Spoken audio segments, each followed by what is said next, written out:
Voltamos, gente. Oi, Carol. Oi. Olha eu tumultuando a sua live. Não, imagina, não é problema nenhum. Mas só vou falar a verdade para você, que eu também, como você foi fazer essa mudança, eu fechei a live para gravar o vídeo e ficar disponível, porque às vezes o Instagram dá pau e eu perco a gravação. E já aconteceu isso, na verdade, Sim, com outros convidados e eu fiquei chateadíssimo. Então foi por sim. isso. Você me ouve agora? Não, beleza. Eu te ouço.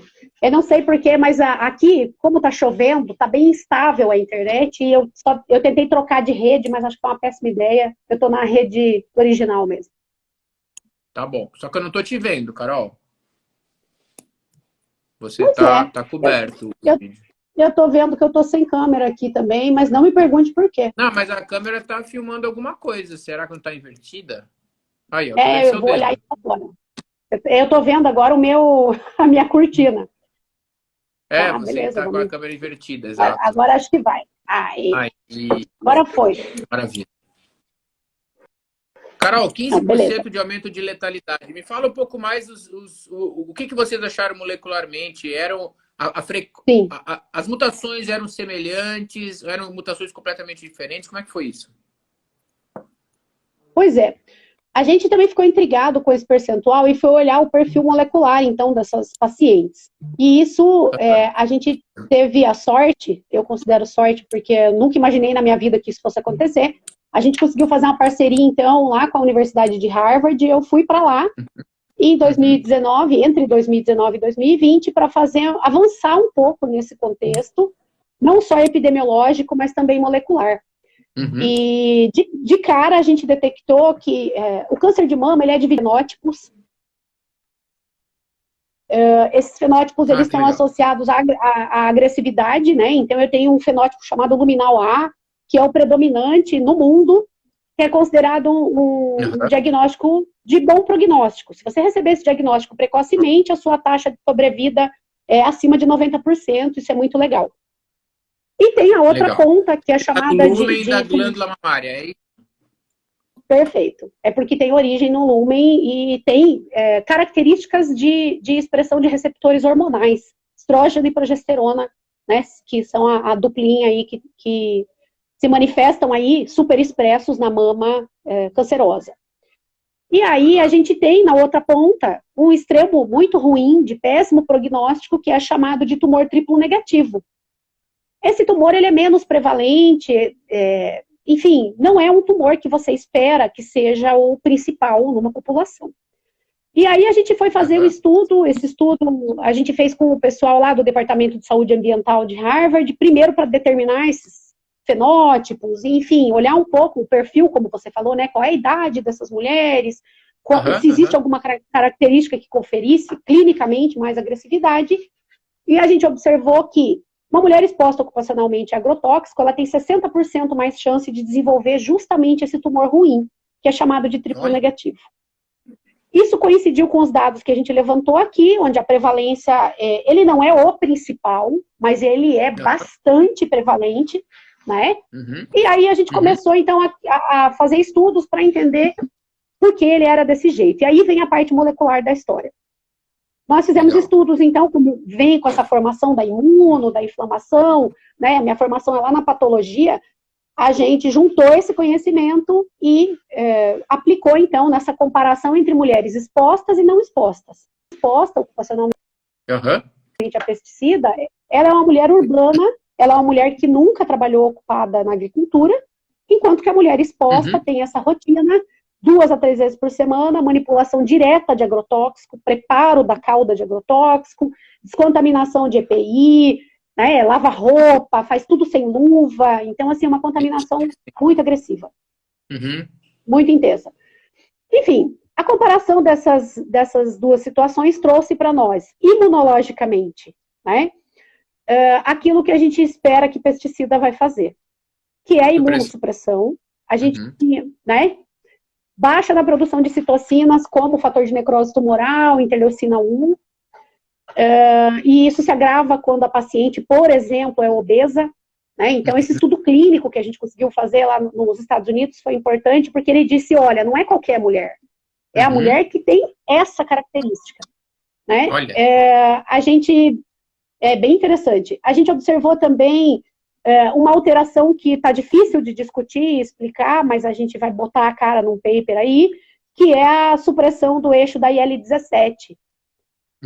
Não tem uma discussão muito bem definida na literatura, porque, na verdade, o câncer de mama mostra que existe um aumento da IL-17 no câncer de mama. Mas a discussão na presença... e a discussão na presença de pesticida nunca foi feita. Então, a gente tem um desafio que é abrir essa porta, né? E não é fácil quando você é o primeiro, né? No meio do escuro, assim, é meio... Mas a gente vai encarar isso aí, né? E aí, assim, Carol, além desse perfil... Desculpa te interromper, acho super interessante essa história toda, na verdade. Eu tô até matando curiosidade. Quando você avaliou essa questão do tumor tipo 4, que era mais prevalente, a imunossupressão, beleza e tal, a ação do agrotóxico, né? Eu não entendo de agrotóxico, mas um dia eu fiz toxicologia, que nem você fez, aliás, professoras ótimas lá da UEL, mas eu não me lembro, os organofosforados, por exemplo, eles, sei lá, eles não são mutagênicos per se, são? Não. O que a gente tem, na verdade, eu tenho que tomar cuidado para falar isso, porque eu tenho um paper que está já aceito praticamente para publicação, que vai mostrar um pouco disso. Vai mostrar um pouquinho disso. É um trabalho da minha doutoranda, que está lá no INCA e que está analisando justamente essa questão das mutações, perfil de mutações nessas mulheres, e tem alguma coisa que a gente já vai contar o que é. Mas o que a gente percebeu nessa questão do pesticida é que é muito mais uma alteração epigenética do que genética, propriamente dita. Então, você falou de organofosforado. O organofosforado, hoje, a gente tem, por exemplo, o glifosato, que todo mundo já ouviu falar, né? Que é o nosso principal pesticida. Dessas mulheres, pelo menos 40% dos pesticidas utilizados por elas são glifosato e sais derivados de glifosato. Então, eles não têm uma capacidade, assim, forte de se ligar ao DNA e causar alguma alteração aí num proto-oncogene, num gene de reparo.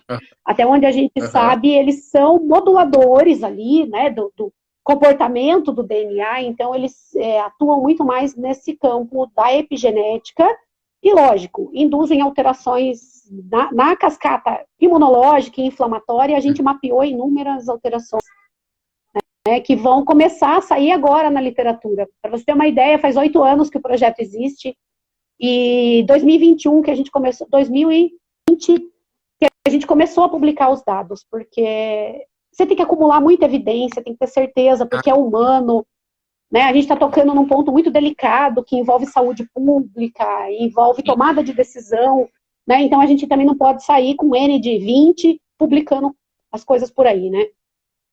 Com certeza. Mas tem alterações assim de sistema imune. A gente mapeou, por exemplo, que as mulheres expostas têm superexpressão de CTLA4, que é um checkpoint imunológico, né, bem importante, uma molécula que a gente assim acredita que está causando uma boa parte desse apagão imunológico que essas mulheres têm. A gente viu também que elas têm superexpressão de TGF-beta1 nos tumores, que é uma molécula que na mama benigna é maravilhosa. Né? O TGF-beta1 é a molécula que coordena a formação da mama, a involução da mama na menstruação, por exemplo.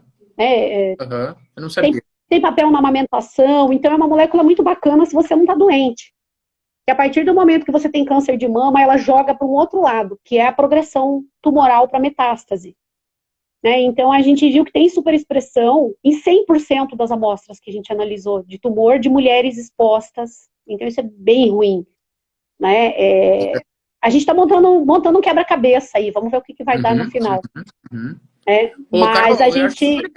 Esse seu trabalho, porque, como você falou, você está mexendo, né? Você está entrando numa seara muito mais complexa que somente desvendar mecanismos celulares moleculares de um câncer, mas você também está, de certa forma, desvendando essa questão ocupacional ambiental, que numa política pública, por exemplo, isso traz um impacto e traz discussões e tudo mais, né? Saindo um pouco dessa questão molecular, a gente já volta, claro, mas eu fiquei curioso de saber como é que tem sido a visão do seu trabalho, a repercussão do seu trabalho no estado do Paraná, nas políticas do estado do Paraná ou pelo agronegócio? Né? Você falou que não tem muito a ver com o agronegócio, tem a ver mais com o pequeno produtor, mas como é que foi essa repercussão? Sim, a gente tem uma aceitação muito boa, que até me surpreende, né? A gente está dentro de um estado que vive do agronegócio, é um destaque, é o terceiro maior consumidor de pesticida do estado, do Brasil, é o terceiro estado, né, que mais consome pesticida, mas a gente aqui, particularmente, que está numa região de 34 municípios com essa característica de agricultura familiar, tem sido muito bem recebido, porque as famílias querem uma resposta para o que está acontecendo, né? E, assim, me surpreendeu porque o Estado em si reconheceu a importância do nosso trabalho. Não falo porque é meu. Qualquer pessoa que trabalhe com isso no Estado que é agrícola tem que ter o reconhecimento do seu trabalho, porque é um tema... Não existe uma coisa mais genuína do Paraná do que essa questão. Eu não enxergo, de verdade, alguma coisa que seja mais paranaense do que entender essa problemática dos agrotóxicos, né? O impacto na saúde pública. Com certeza. Então, eu fui no ano de 2021, né, eu acabei aí sendo contactada pelo pessoal da Secretaria pela Superintendência de Ciência e Tecnologia, né, e aí a gente acabou recebendo um prêmio por causa de desenvolver esse trabalho. Então, eu acho que a aceitação começou nessa ocasião, né, eu fui a pesquisadora do ano de 2021 aqui no estado, e assim...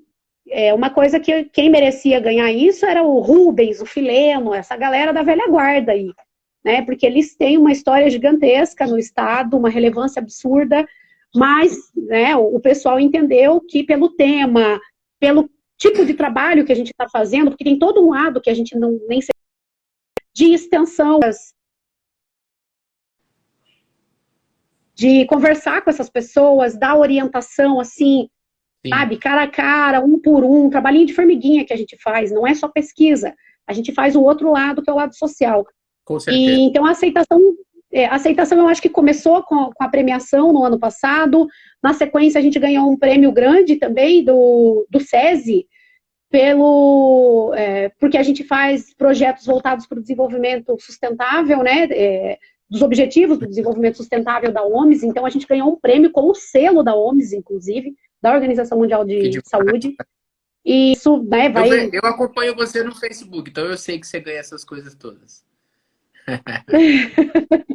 E é muito legal isso, porque eu acho que foi aí, Jean, que começou essa questão da visibilidade pelos órgãos que têm que enxergar isso. Porque, veja, se eu não tenho financiamento, se eu não tenho financiamento, eu não tenho como tocar isso para frente. E aí a gente acabou esse ano recebendo um convite para ir até a Câmara dos Deputados fazer uma fala sobre o que está acontecendo aqui na região.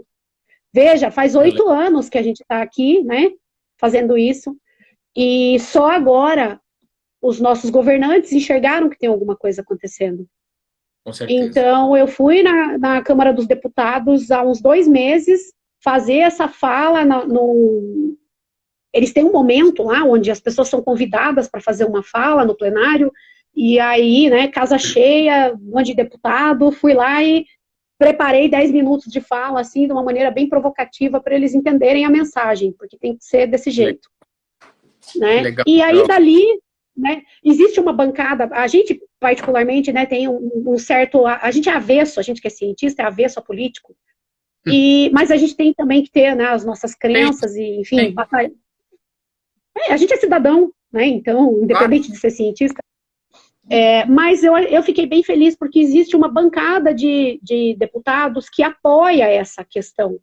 E eles se manifestaram e vão agora providenciar o que eu fui pedir lá. Eu falei, eu não vou perder essa fala, né? Eu vou lá e vou pedir para eles alguma coisa. E o que eu pedi foi que fosse, então, criado um núcleo de vigilância de pessoas expostas a pesticidas, e que esse núcleo fosse equipado, né, que ele fosse equipado da maneira adequada, que ele tivesse funcionário para isso, que a gente tem condição técnica de fazer essa supervisão, né, eu já trabalhei com esses equipamentos, eu tenho condição, assim, de botar esse negócio para funcionar aqui.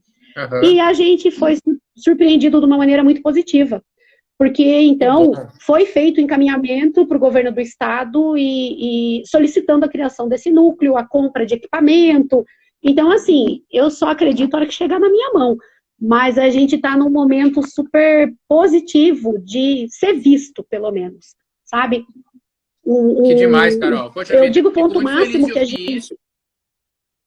Desculpa te interromper. Não, eu Sim, fico muito feliz de ouvir isso de você. Eu acho que isso, na verdade, além de ser um reconhecimento do seu trabalho, né, é a percepção de quem deve estar percebendo que há um problema social importante a ser resolvido na região do Estado, né? Então, a gente está falando de Estado na forma de governo, como um fomentador da pesquisa para resolver seus próprios problemas. Então, pô, pois é.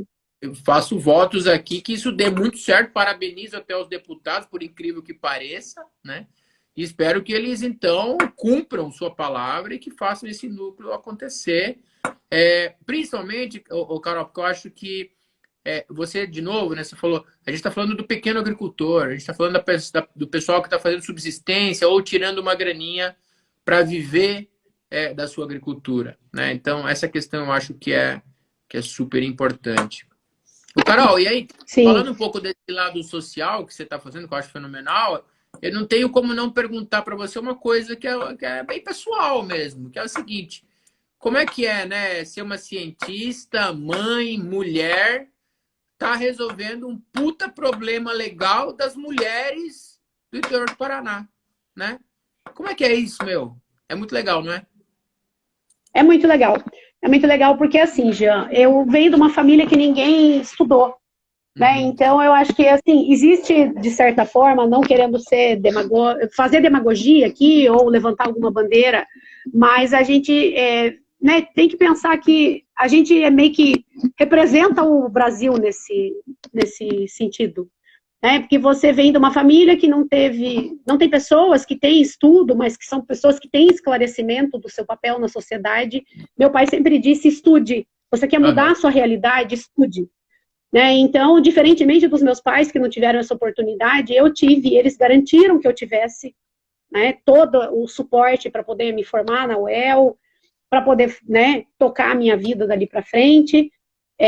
Então, eu acho que a gente, né, mulher, essa coisa da mãe, eu tropecei em muitas situações ali onde ser mãe era visto como um ponto muito negativo, né? E, por exemplo, a minha entrada no mestrado, uma das coisas que me perguntaram na entrevista foi: tá, você tem um filho. Na época, meu filho mamava no peito, ele tinha 8 meses quando eu ingressei no mestrado. E aí me perguntaram o que eu ia fazer com esse filho. Foi uma coisa extremamente deselegante, né, nos dias de hoje, inaceitável você fazer uma pergunta dessa numa banca de seleção de pós-graduação. Inadmissível, na verdade, né? Mas a gente leva Em qualquer momento da história, não só da hoje. Isso é história, inadmissível em qualquer momento. Isso é ridículo. sim, mas imagine, né? Isso há 15 anos atrás, uma banca de homens, não estou aqui defendendo homem ou mulher, mas talvez pela inexperiência da questão da maternidade de alguns homens, eles esquecem, né, na hora de tocar nesse assunto, aliás, da maternidade e da paternidade, porque tem pai que é tão pai como uma mãe, né? Então, assim, eu acho que a gente é um atropelo. E é muito interessante, porque quando eu me candidatei para ir para os Estados Unidos, eu fiquei esperando o que iam me falar, né? Falei, cara, será que o professor vai olhar para mim e vai falar assim, viu? Mas você tem filho, como é que nós vamos lidar com isso? Porque você tem que ser workaholic e tá aqui, né, das 12 por 24, o tempo que for, e todo dia da semana, e não foi assim.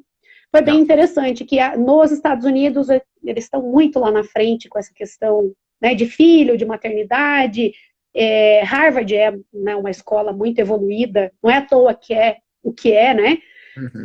E eu cheguei para o professor de cara dizendo: professor, eu estou aqui, eu estou com os meus 2 filhos, eu estou com meu marido, porque eu não ia viajar sem eles, né? A gente não tinha muita exatidão de quanto tempo ia ficar nos Estados Unidos. E foi bem interessante que o professor falou: ok, e que horário você quer trabalhar? Show. Você consegue chegar aqui de manhã? Você prefere chegar um pouco mais tarde e ficar um pouco mais de tempo? Então, assim, inúmeras vezes que eu precisei sair mais cedo, chegar mais tarde, Na ocasião, meu filho fez aniversário, na época que a gente estava nos Estados Unidos, e a gente conseguiu viajar para Disney, né, para ele conhecer, enfim. E o professor, tipo, não, vai, é aniversário do teu filho, você tem que ir mesmo.